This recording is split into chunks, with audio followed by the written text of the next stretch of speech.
You can't have a Ninja Turtle line without a Casey Jones, but do you need two?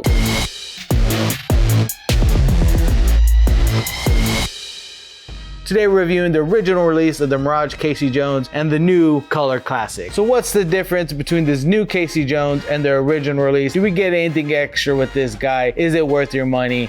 Let's find out today. Oh, baby. Okay, let's start out by comparing these two boxes. Starting at the top, everything's similar up top. Here's where we get to the actual differences on the actual figures themselves. You got the original release of the gray t-shirt right here and the new classic colors red t-shirt. Now, from just looking at this at the open window, it doesn't look like we get any more accessories, but that's why this is an unboxing. We're gonna unbox it and open it and see if there is anything, because just from the window, you can see it's all the same details here as far as the mask, an extra head. From what it looks like, they basically reuse the same old weapons, everything here. So unless there's a surprise inside, we'll have to wait to see. Hopefully so, because I'm a 90s kid and I like boxes with surprises. So let's just take a look at this original artwork from Kevin Eastman himself. You get the same image up front. You got your red shirt, gray shirt. What is different is the name of the actual figure, just Casey Jones. This figure is known as the Casey Jones Classic Colors. We'll take a look at the side of the box. Same image, just a little different variation in the color, all the way down to the yo-yo. Do you like a red yo-yo or a green yo-yo? How do you like your yo-yos? But from the looks of it, the colors aren't just in the t-shirt. We also have the gloves and the boots. We'll see if the figures match up to those color differentiations. Trigger warning for you inbox collectors. I did find this a little bit damaged, but it was the only one they had. These guys were supposed to be an online exclusive. Some of the Targets got them early. My Target got them early. I found one that was damaged. I'm just gonna grab it. But same thing on the side here. Same image, just a different color. And if you'll notice here, this original release was number 4 and this is number 13 in the line. I'm just noticing something different about the box. This has the little hook where this one doesn't. So when I try to show you the bottom of the box, I can't really.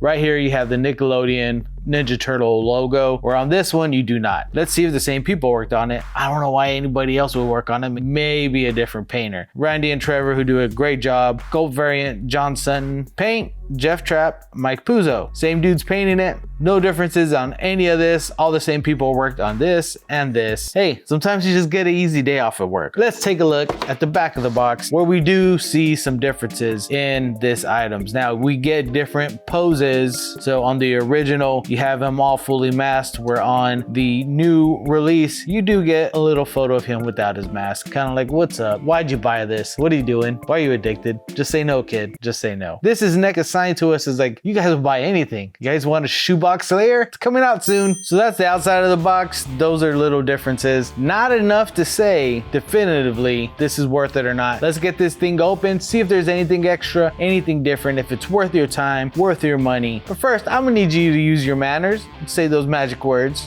Oh, baby. As you can see, one of these guys seems like they came a little bit more prepared than the other. We'll start with the similarities first and then get into the extras. Both of these guys come with their bags. Both of them get a golf club. Both get the hockey stick, 2 bats, extra pair of gloved hands, an extra head, and extra mask for that unmasked head. Looking at the figures themselves, besides the coloring, what are the differences? Is there any line work differences? Let's take a look and see. There's a little difference in the painting on this one. He has a little bit more brown streaks in his hair. But other than that, it's the same molds, same line work on the masks here. Looking at the side, yep, same line works. Skin tone is the same.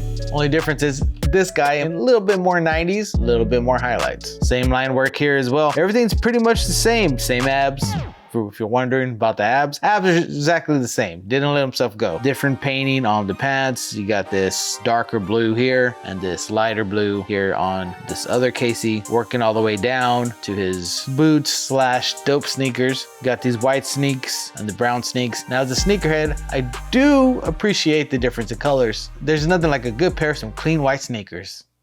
There's nothing wrong with the brown ones, but yeah, looking at the back, everything's the same here. Nothing different in line work, just the painting. Like you're getting the same figure, just with a different outfit, which some people would say you're the same figure with just a different outfit every day. People still take you, don't they? Judgy. Now, looking at the extras that you do get, kind of a smart play on NECA's behalf, because other than that, so far, everything's been exactly the same. There's not enough pull or draw to get you to get the red figure, unless you're just a fan of the comics and you had that iteration of the comic where he was wearing the red. Basically, there's been at least 3 different times that the comic books have been colorized. Originally, they came out in black and white. Then Mirage came out with the first comics, which were painted by Kevin Eastman himself and a couple other original Mirage artists as well. Then in 2009, they came out with another iteration, and then IDW finally came out with their color classics. And for what I can tell, each time a new color version came out, they decided to make it just a little bit different, which is probably why we have these 2 different figures. And as you can tell, it's a great business tactic, because some of us,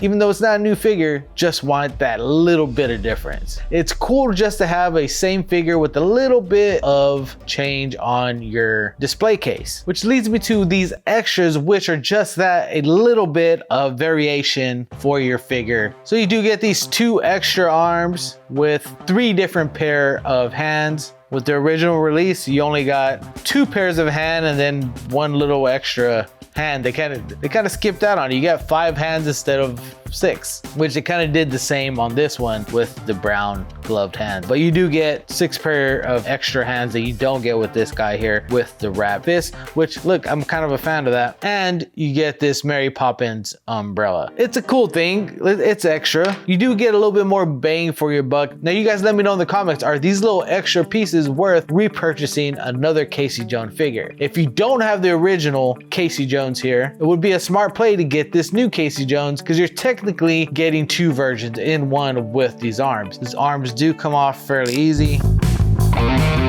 All right, so look, to be honest with you guys, I tried to just take off 1 arm for this guy, 1 arm for this guy, so that we can take a look at it. Honestly, felt like I was about to break this arm here, and that's something I don't want to do. So I'm sure if I warmed up this figure, then the arms would probably come off easier. I think it would be pretty cool because it would match the gray and it would look pretty cool. The thing is, I'm not sure if this guy was set up to have his arms taken off. It seems like this guy was more prepared for that, and the arms do come off fairly easy. I didn't feel like I was gonna break them. I'm not saying it's impossible. I'm just saying it's probably gonna take some work, and be careful, because what you do have on these arms are these little ridges from where the shirt is cut, and when you're grabbing it, just to be honest, kind of pokes your thumb a little bit. And so you got 2 things going on. You're trying to be gentle enough with the arm and not break it. You could break at this bicep right here, and it's very easy just to pull this thing right off. I would not pull it from here. Make sure you're pulling from that upper arm area right here. But the thing is, when you do that,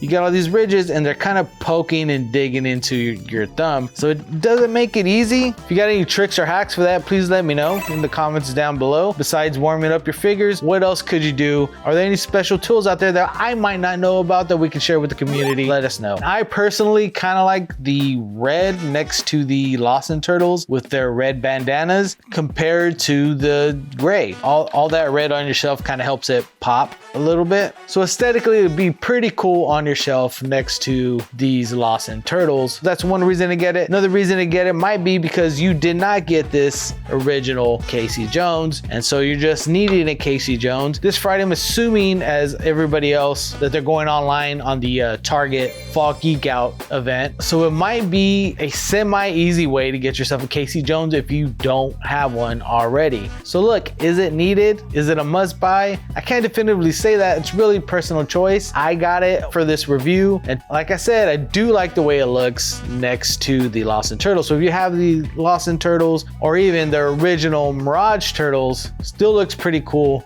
next to these guys. Now, this isn't one of the original Mirage Turtles. This is a bootleg, but we'll talk about that in another video. If you haven't seen my review of these Lawson Turtles, click here to watch that video. We'll see you guys next time.